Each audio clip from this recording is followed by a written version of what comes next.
일본의 근현대사 시리즈 제8권 과학기술 산업편 기술이 만든 일본이 만든 기술 근현대 일본의 과학기술 산업 혁신의 역사 모방에서 창조로 추격에서 선도로 일본 기술 문명의 빛과 그림자머리말 일본의 근현대사는 어떤 의미에서 과학기술 산업의 역사이기도 하다. 메이지 유신 이래 일본이 걸어온 길은 서구의 기술 문명을 놀라운 속도로 흡수 소화, 재창조한 150년의 여정이었다. 화원양제 의 구호 아래 증기기관과 철도를 받아들이고 근대적 방직 공장과 제철소를 건설하며 원자폭탄의 피폭을 딛고 일어나 반도체와 자동차 신칸센을 세계 시장에 선보인 일본의 기술사는 근대화란 무엇인가에 대한 가장 극적인 답 가운데 하나이다. 제8권은 이 기술 문명의 역사를 중심으로 근현대 일본을 새롭게 조명한다. 단순한 기술 발전사가 아니라 기술이 사회, 경제, 군사, 환경, 인간의 삶과 어떻게 상호작용하며 역사를 만들어 왔는가를 탐구한다. 메이지의 식산응업에서 출발하여 전시 총력전 체제의 군사기술, 고도 성장기의 산업기술, 혁신, 오일 쇼크 이후의 에너지 절약 기술, 버블 붕괴, 이후 디지털 전환의 지체와 21세기, 반도체 아이로봇의 제도야까지 기술을 통해 읽는 일본의 근현대사는 기존의 정치 외교 중심 서술이 놓쳤던 또 하나의 중요한 층위를 드러낸다. 제한장 메이지의 산업, 혁명 서구 기술의 이식과 소화, 1868년부터 1912년까지 기술, 이전의 전략관 이선도하고 이기에 따른다. 메이지 정부가 직면한 최대의 과제는 서구 선진국과의 기술 격차를 단기간에 좁히는 일이었다. 이를 위해 정부는 두 가지 전략을 병행하였다. 첫째는 외국민 교사, 오야토이 가이코쿠진의 대규모 초빙이었다. 1868년부터 1900년까지 약 3,000명에 달하는 영국, 프랑스, 독일, 미국의 기술자, 교육자, 의사가 일본으로 건너와 철도 전신, 조선 방직 의학 법률 등 근대 기술과 제도를 전수하였다. 둘째는 정부 직영 공장의 설립이었다. 토미오카 제사장, 1872 사카이 방적소, 1872 나가사키 조선소, 야하타 제철소, 1901 등 관영 모범 공장이 차례로 건설되어 최신 기술의 시범과 보급 고점이 되었다. 기술 이전의 흡수 속도는 놀라울 만큼 빨랐다. 1872년 도쿄, 요코하마 간 개통으로 시작된 철도는 1906년 철도 국유화 시 총연장 7,153에 달하였고 1907년에는 일본인 기술자들이 스스로 증기기관차를 설계 제작하는 수준에 도달하였다. 면방직업에서는 1880년대 도입된 링 방적기 링 스핀덜을 일본 기술자들이 개량하여 인도산 면화에 최적화하는 데 성공함으로써 1890년대 이미 세계 수출 경쟁력을 갖추게 되었다. 기술 모방에서 기술 혁신으로 이 초고속 학습 과정은 이후 한국, 대만, 중국의 후발 산업화 모델에 강력한 영향을 미쳤다. 이 근대 과학 교육의 기반 구축기술 발전의 인적 토대는 근대 과학교육 제도의 수립에 있었다. 1877년 도쿄대학 설립, 1881년 공부대학교 후일 도쿄공업대학의 전신의 정비로 고급 기술 인재 양성의 체계가 갖추어졌다. 기타자토 시바사보루의 파상풍균 순수배양 성공 1889과 패스트균 발견 1894 다카미네 조키치의 아드레날린 에피네프린 결정분리 1901는 메이지 일본 과학이 세계 수준에 도달하였음을 알리는 이정표였다. 1917년 설립된 이화학연구소는 이후 100년에 걸쳐 일본 기초 과학연구의 산실이 되었다.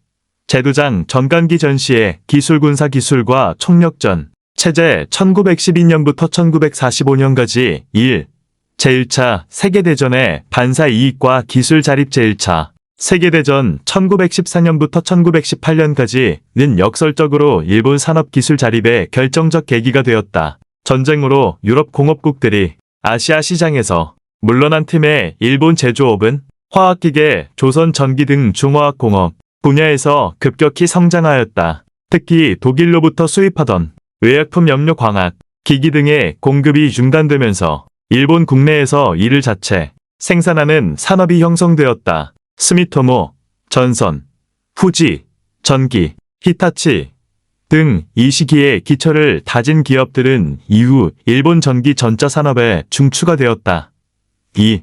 전시 총동원과 군사, 기술의 절정 영광과 파국 1930대 40년대 전시 체제 하에 일본은 군사 기술 분야에서 세계 최고 수준의 성취를 이루었다. 제로센 은 1940년 등장 당시 세계 최고의 기동성을 자랑하는 함상 전투기로 미국, 영국 전투기를 압도하였다. 야마토 함은 당시 세계 최대 최강의 전함으로 46 주포 구문을 탑재하였다. 잠수함, 기술산소, 어뢰 레이더 등 분야에서도 일본 기술자들은 독창적 성과를 냈다. 그러나 이 군사 기술의 정점은 동시에 일본 기술 문명의 깊은 모순을 드러낸다. 인간을 유도폭탄으로 사용한 특공, 병기오카, 가이텐, 은 기술이 인간의 존엄보다 국가 목표에 복무할 때 어디까지 도달할 수 있는가를 섬뜩하게 보여준다. 더불어 일본이 1930년대부터 비밀리에 추진한 세균전 연구 731부대는 과학이 반인도적 범죄의 도구로 전락한 역사의 어두운 극점이다.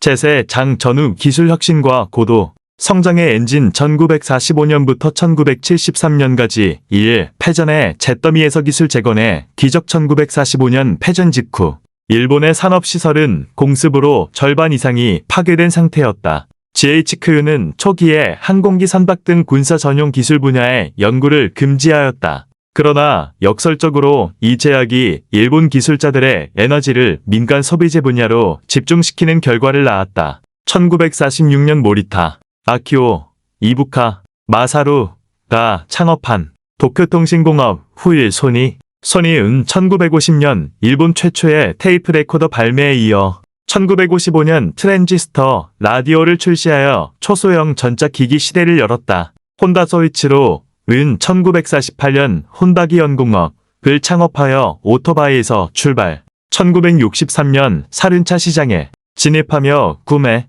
구현이라는 창업 정신을 기술 혁신으로 실현하였다. 이 신칸센 반도체 자동차 고도 성장을 이끈 새 엔진, 1964년 10월 1일 도쿄, 오사카 간 515.4을 4시간 후에 2시간 열분에 주파하는 도카이도 신칸센이 개통되었다. 시속 200 이상의 영업 운전을 세계 최초로 실현한 신칸센은 단순한 교통수단을 넘어 전후 일본 기술력의 결정체이자 국민 자부심의 상징이 되었다. 이 기술은 이후 프랑스 TGV, 독일, 아이스 한국, KTX 중국, 고속철도 등 세계 고속철도 개발의 모범이 되었다. 반도체 산업에서 일본은 1970년대 드램 메모리 개발에 뛰어들어 1980년대 저 세계 시장 점유율 80%를 장악하는 기염을 토하였다. 자동차 산업에서도 토요타의 적시 생산 방식 JUSTINTIM이 간반 시스템과 카이젠, 지속적 개선, 철학은 세계 제조업의 패러다임을 바꾼 경영 생산 혁신으로 평가받고 있다. 제네창 위기와 적응 오일 쇼크 이후의 기술 전략 1973년부터 1990년까지 1. 에너지 위기와 절약 기술의 세계 선도 1973년 제1차 오일 쇼크는 에너지의 99%를 수입에 의존하는 일본에게 생존의 위기였다. 그러나 일본 기업들과 정부는 이 위기를 기술 혁신의 기회로 역전시켰다. 통상산업성, 은무무다, 낭비 제거와 에너지 절약을 국가 전략으로 삼고 에너지 집약도 GDP 단위랑 에너지 소비량 감소에 집중적 연구 개발 투자를 유도하였다. 그 결과 1973년부터 1985년까지 일본의 에너지 집약도는 37% 감소하였다. 서방 선진국 가운데 가장 빠른 개선 속도였다. 소형 저연비 자동차 기술에서 일본이 앞서 나갈 수 있었던 것도 이 위기 대응 과정에서 축적된 기술력 덕분이었다. 토요타 프리우스 PIUS로 완성되는 하이브리드 자동차 기술의 씨앗은 1970년대 에너지 절약 기술 경쟁에서 이미 뿌려지고 있었다. 이 반도체, 패권의 성취와 미일 무역, 마찰 1970대 80년대 일본의 반도체 산업은 LSI 기술연구조합 1976년부터 1979년까지 일하는 관민, 협력 연구 프로젝트를 통해 세계 최첨단 수준에 도달하였다. 맥 도시바 히타치 후지스 미쓰비시 전기의 5개사가 통산성의 조정 아래 공동 연구를 수행하여 1. 이하 선폭의 BLSI 제조 기술을 개발하였고 이를 토대로 1980년대 중반 드램 세계 시장의 80%를 장악하였다. 이에 위기감을 느낀 미국은 1986년 미일 반도체 협정을 강제하여 일본 반도체의 미국 수출을 제한하고 미국 제품의 일본 시장 점유율 20% 보장을 요구하였다. 이 협정과 뒤이은 엔화 절상 버블 붕괴가 겹치면서 일본 반도체 산업의 패권은 1990년대 한국 삼성, SK 하이닉스과 대만 TSMC에 급격히 넘어가게 되었다. 제5장 디지털 전환의 지체와 21세기의 제도전 1990 현재 1. 갈라파고스와 디지털 혁명에서 뒤처진 일본 1990년대 인터넷 혁명과 2000년대 스마트폰 플랫폼 경제의 부상 과정에서 일본은 세계 기술 혁신의 주역 자리를 내주었다. 갈라파고스와 라는 신조어는 이 현상을 압축적으로 표현한다. 갈라파고스 제도의 동식물이 고립된 환경에서 독자 진화하여 본토와 달라졌듯이 일본의 기술 제품 서비스가 내수 시장에 최적화된 채 세계 표준과 단절되어 글로벌 경쟁력을 상실하였다는 것이다. 피처폰 시장에서 독자적인 기능 경쟁에 매몰되어 있는 사이 애플 아이폰 2007이 세계 스마트폰 시장을 석권하였고 일본의 이동통신 산업은 글로벌 경쟁에서 사실상 퇴출되었다. 소니, 도시바, 파나소닉, 샤프 등 전통 전자 강자들은 삼성, LG, 화웨이 등 한국, 중국 경쟁자들에게 TV, 스마트폰, 가전 시장을 빼앗기며 구조조정에 고통을 겪었다. 2. 로봇 자동화 기술 일본이 세계를 선도하는 분야 디지털 분야에서의 지체에도 불구하고 일본이 여전히 세계 최고 수준을 유지하는 기술 영역이 있다. 산업용 로봇 분야에서 화낙, 페넉, 야스카와 가와사키, 야마하는 세계 4대 로봇 기업에 포함되며 일본은 세계 산업용 로봇의 약 45%를 생산하는 최대 공급국이다. 혼다의 이족 보행 로봇 아시모 OSIMO 2000는 인간형 로봇 개발에 이정표가 되었고 이 분야에서 일본의 기술 리더십은 지금도 이어진다. 정밀 공작 기계 분야에서도 마키노 오쿠마, 야마자키 마작 등은 세계 시장을 지배하고 있다. 소재 분야에서는 도레이의 탄소 섬유, 시네스 화학의 반도체 실리콘 웨이퍼, 스미토모 전기의 광섬유 등 핵심 소재, 부품 장비의 공급에서 세계 제조업, 공급망의 불가결한 위치를 점하고 있다. 3.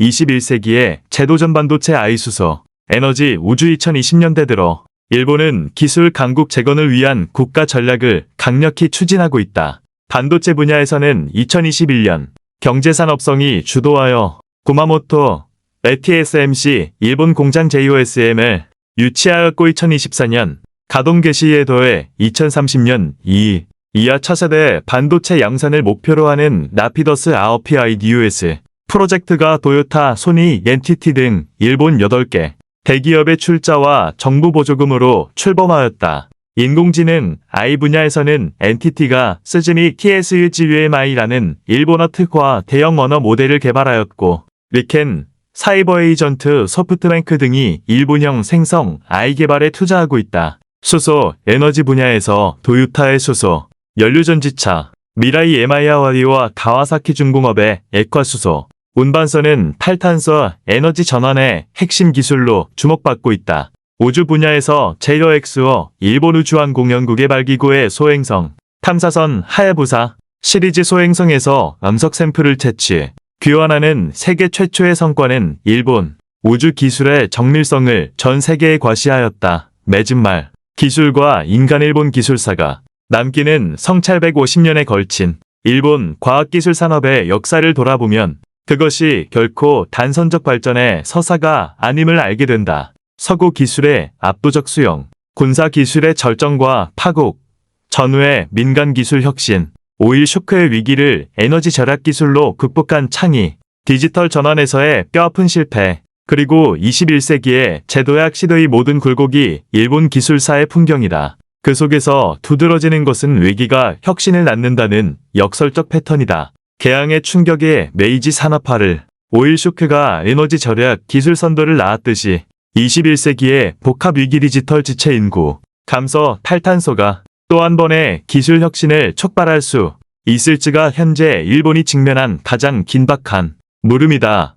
동시에 일본의 기술사는 기술이 중립적이지 않음을 거듭 상기시킨다. 731부대의 세균전 기술, 특공병기의 발명, 후쿠시마 원전의 안전 신화, 붕괴는 기술이 잘못된 목적, 잘못된 제도, 잘못된 문화와 결합할 때 얼마나 치명적 결과를 낳는가를 보여준다. 기술을 통제하는 것은 결국 기술이 아니라 사람이며 사람을 이끄는 것은 결국 어떤 가치를 위해 기술을 사용하느냐는 윤리적 판단이다. 일본의 기술사는 한국을 비롯한 동아시아 국가들에게 기술 발전의 가능성과 함께 그 위험에 대한 깊은 성찰을 요구하는 살아있는 교훈이다.